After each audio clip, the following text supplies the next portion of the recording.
bake a cherry pie, Billy boy, Billy boy. Can she bake a cherry pie? Simon Billy.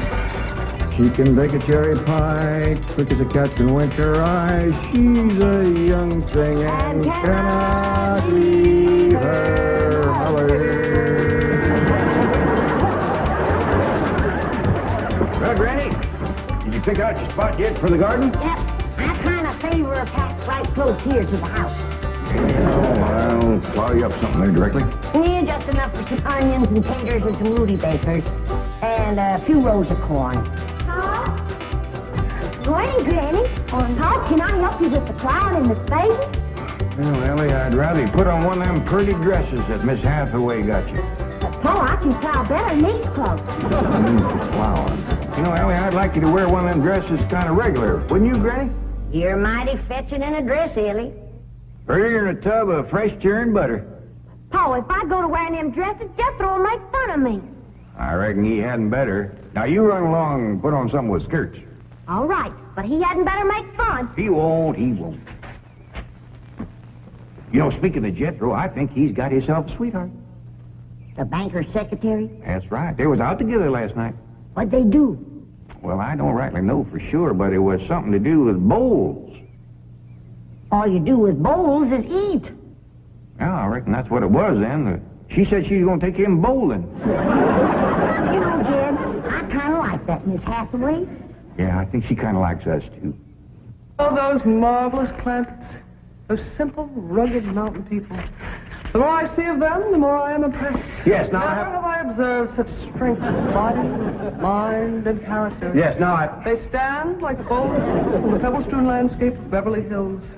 Like mighty oaks among bushes. Like quiet. Now, like I admire them, too. But those boulders need polishing, and we've got to put some city leaves on those oaks before my wife gets back from Boston. Incidentally, in any endeavor requiring physical strength, they are most exceptional. I took Jethro bowling last night. Here's the bill. $3,000. How many games did you bowl? Well, you see, what happened was this. I said to Jethro, Pick up that bowling ball, she says, and see can you knock over them pins down yonder. They's just sticks. Anyway, I snatches up that rascal, draws back, and lets her fly.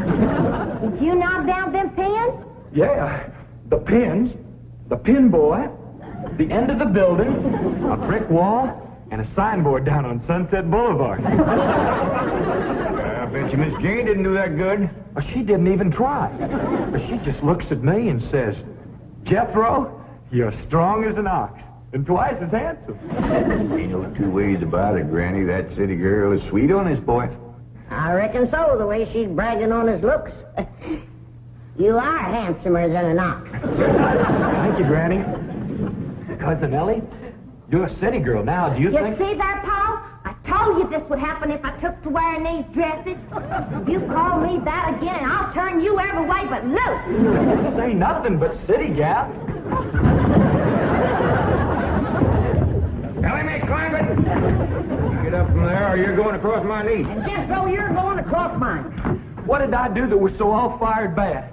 In that dress, she looks just like a city gal. You did it again! I reckon we better go out there and see she don't hurt him.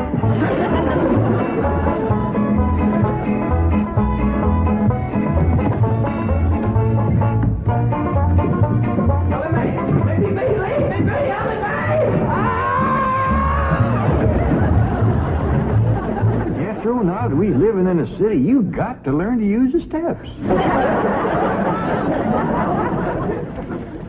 I'll be happy to know that I'm making splendid progress with Ellie Mae. She's turning into quite a lady. Fine. But it's Jed, Granny, and Jethro we've got to work on. Clothes, manners, the works. What have you done about servants? That's the problem, Chief. They're basically opposed to the whole idea of able-bodied people letting others do their work for them. Well, that's a refreshing attitude. But we've got to get a skeleton staff in there somehow. A combination butler and valet with Jed and Jethro. Who help them assemble a wardrobe, teach them how to... Ravenswood. Your butler? Oh, he's never been my butler. Came with my wife like an overweight dowry. Been in her family for years. And with Margaret in Boston, I can certainly spare him, plus her upstairs girl, Marie. I doubt if you can sell Mr. Clampett on the idea of servants. Get him on the phone. I'll make him think he's doing me a favor by taking him off my hands for a while. Right, Chief? She hadn't ought to throw me down on my head like that.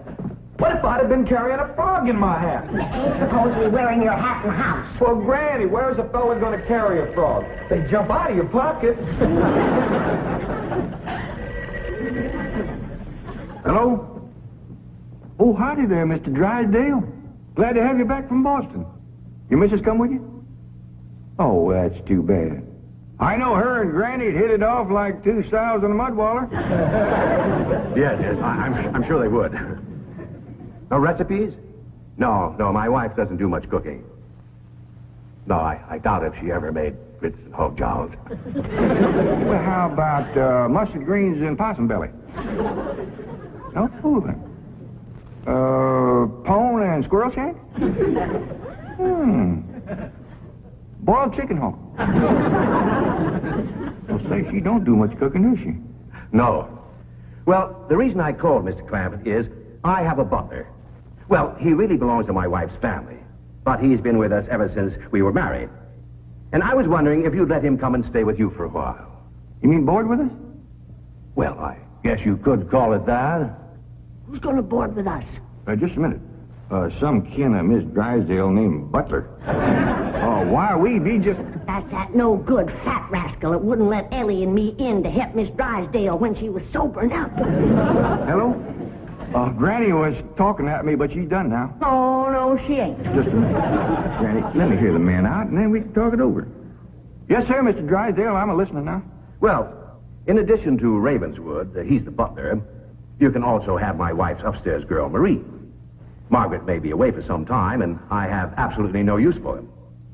Well, I sure would like to oblige. Me and Granny will talk it over, and I'll call you. Oh, thank you. You'll be doing me a great favor. I was glad to help out when I can. Thank you again, Mr. Clampett, and goodbye.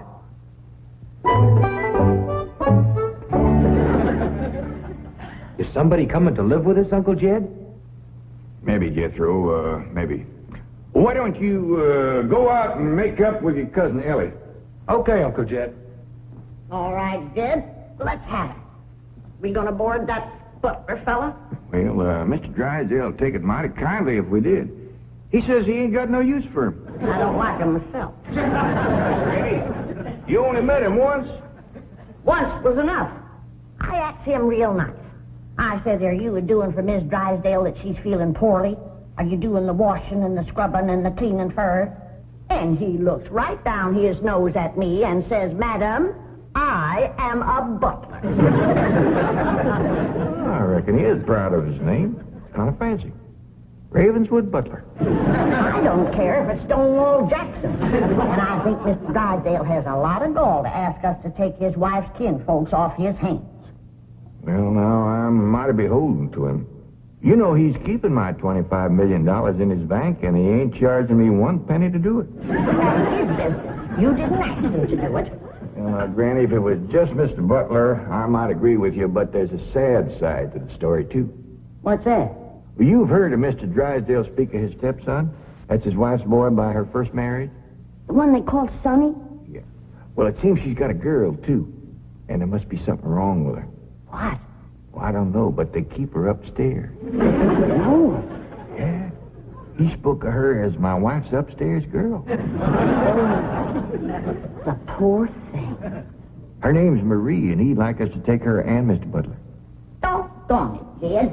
We got enough to do to take care of this big place without... He didn't say what was ailing her, huh? Well, no, but if you ask me, they ain't eating right over there. No. You know what Mr. Drysdale told me? What? His wife ain't never cooked grits and hog jowl. Ah, go on. That's a fact. Nor mustard greens and possum belly. Nor pone and squirrel shank. Nor even boiled chicken hog. The land of mercy. You can't hardly blame Mr. Butler for getting a mite cranky. Man don't eat right, he gets that way. Well, dear, I reckon it won't do no harm to take him in for a spell. Granny, for such a little woman, you got an awful big heart. Well, I feel sorry for the poor girl. But the first time that fancy pants Mr. Butler looks down his nose at me, I'm gonna chuck him in the cement pond.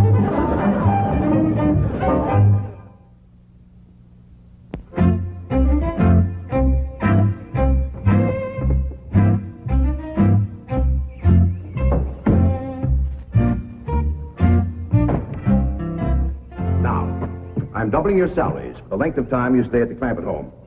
But if one word of this gets back to my wife in Boston, you're both out of work with no references. Actually, you will find the Clampetts to be basically fine people. All they need is a little polish. Polish? They need sandblasting. However, I think Miss Hathaway's plan may overcome their initial resentment of wearing city clothes. Yes, I think I have devised rather a clever strategy. To put it briefly and succinctly, my strategy is as follows. I shall propose to the Clampetts that they sit for a family portrait. As you know, my hobby is painting. Now, I shall suggest to the Clampetts that their attire match their background, which is, of course, their beautiful mansion.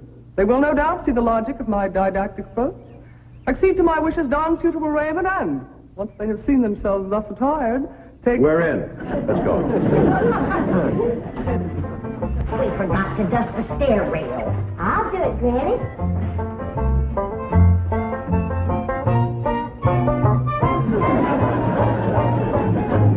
Besides, wearing boys' clothes does come in handy sometimes. Hi, Ginger Granny. I think we got her all spick and span for the company. They ain't a speck of dirt, no place. Can I go swimming now? Me too? As soon as we help Granny clean up the kitchen.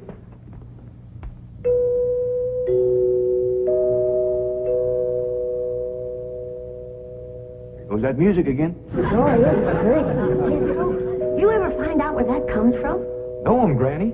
Every single time I commence to looking for it, somebody comes to the door. Nobody to the door now? There will be. You'll see.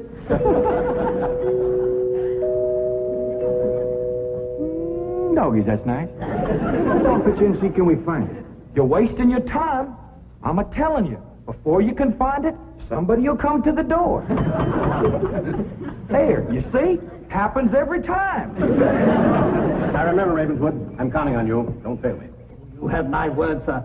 I've been butler and barrett since boyhood, as was my father before me and his father before him. And I've yet to meet the man or woman who posed a social problem too difficult for me to handle. That's the spirit. Howdy there. Remember me, Mr. Butler? No! Ravenswood, come back! You gave your word! Come back, you coward! Come back here! I'll cut off your fringe benefits!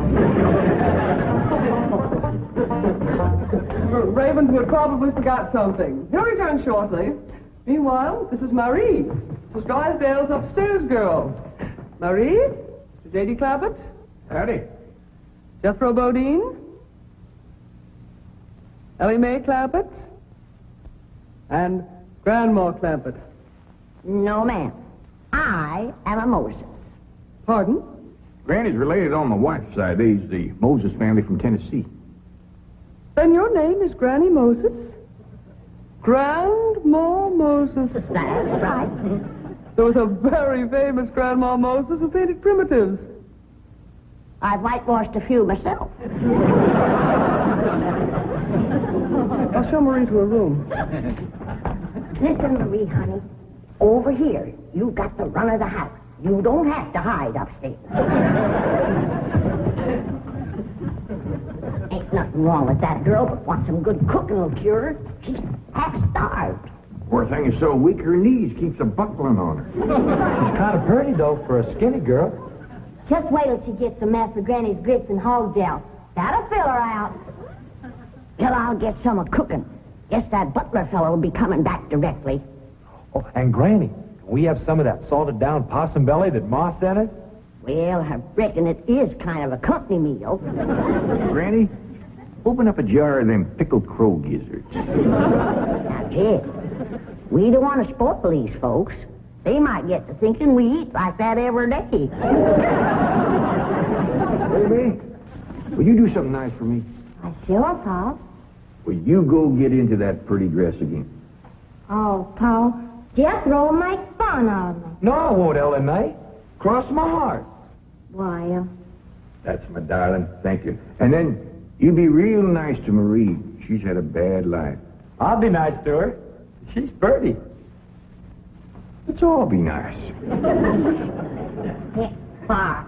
I wanted to go swimming. Now I gotta go put on an old dress. Cousin Ellie, you look awful pretty in a dress. Honest you do. Do I look pretty in that there city girl? You look prettier than that there city girl. That did it. Come on and fight. Now, Ellie, come on, There's nothing to be afraid of, Ravenwood. The fact that they're big and strong doesn't mean they're violent. Elephants can be gentle. Now, Ravenwood, your appearances deceive you. Oh, really? Oh, I do admit on the surface they do seem a bit rough, even cruel. But I assure you, underneath, they are placid, kindly, and gentle. You'll see. You shouldn't have called me a city girl. May, leave me alone, please, City girl.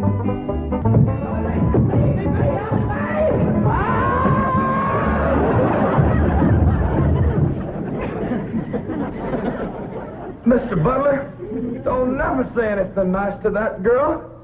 She'll kill you.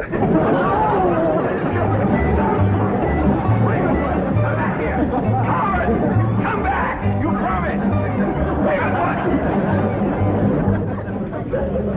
I wonder, Granny, when Mr. Drysdale said he didn't have no use for Mr. Butler, he sure wasn't fooling. I just seen him cut through the brush chasing him with a stick. Mr. Butler gets sassy with me, I'll chase him with more than a stick. Jen, Ellie throwed me down on my head again. If she don't stop that, I'm gonna get a headache. Stop riling her, Jethro. But golly, all I said was she's pretty. That ain't no call to bust a fella's head. How's it doing? Oh, howdy, Marie. Hi, Marie. Are you hungry, darling? No, madam. I'm whooping up something here that'll just set your mouth to watering. Put some strength in your limbs, too.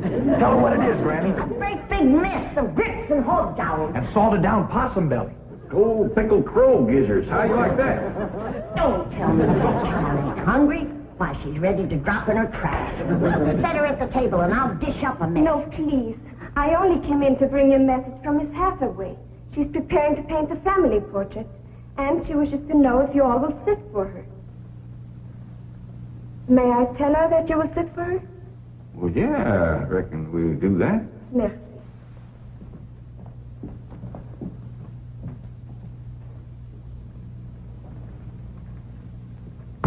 Well, let's get at it.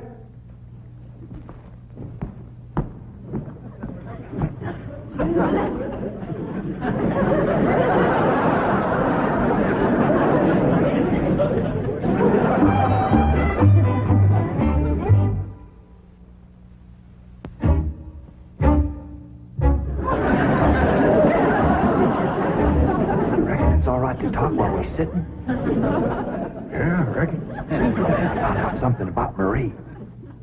What? She's scared of Mr. Butler. How'd you know? I asked her to go swimming with me, and she says he wouldn't allow it. What business is it of his? That's what I said.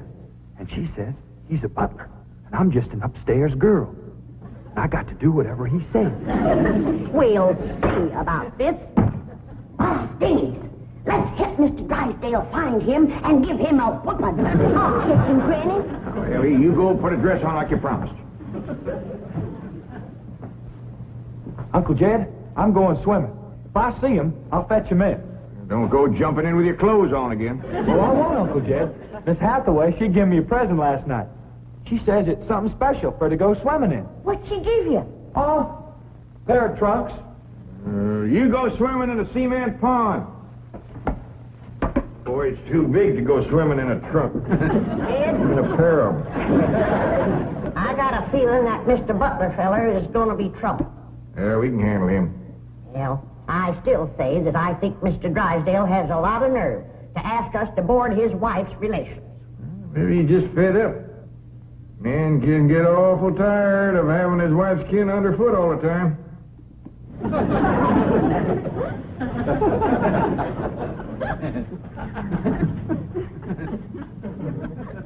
He told me that butler fella had been living with them ever since they was married.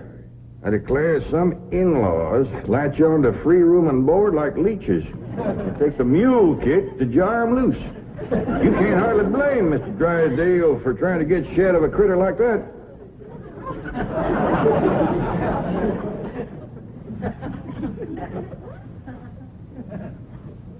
Is that the way you feel?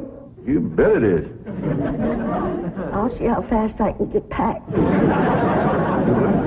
I'll get out from underfoot just as quick as I can. No, Jeff. I know when I'm not wanted. It don't take no mule kick to get shed of me. Darnation, Granny, well, I wasn't talking about you. We couldn't get along without you. No, Jeff. I'm just a burdensome old woman. No good to nobody. Why don't you throw me down the well? Go ahead, pick me up, carry me out to the well, and throw me in. Stop talking like that. Uncle Dan! Uncle Dan! I caught him. Mr. Drysdale, he gave out, but I caught this fat little rascal. What are you doing? You gonna whip me, Granny? No, Jethro. I'm going to get thrown down the well. Why don't you throw us both down the well together? But it's no good leeching both. Mr. Butler, I'm sorry Jethro got a mite rough with you. He don't mean no harm. He's just an overgrown boy. Now, we's all mighty pleasure to have you come and stay with us, and as long as you behave yourself, won't be no trouble. Oh, I'm Jed Clampett. Sir. This here's Granny. I reckon you and Jethro done met. Yeah. Sir. Oh, and this here's my daughter, Ellie Mae. Enchantée, mademoiselle. Vous êtes très belle, très charmant, très ravissant. Don't you dare use them kind of words to a lady. What do you say, Granny? I ain't sure, but it sounded dirty. But your daughter was pretty and charming. Oh, you're so different from all the others. You're like a beautiful city girl. He had not have said that. Oh, Mary, Oui, Miss Jane. didn't you say the Clampetts had agreed to sit for their portrait? Oui, they said they would do it. What is it? I believe it to be self-preservation, madam.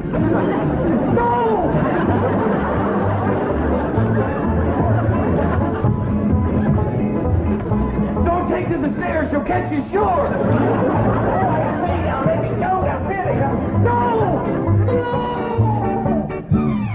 Sounds like Ellie got him. Afraid so. Somebody please tell me what is transpiring in Dead. Ellie throwed him all right, but I caught him before he hit the floor. So here you are. Well, now, everything seems to be fine. You see, Ravenswood, didn't I tell you the Clampetts were kindly, gentle people? Yes, sir. Thank you, sir.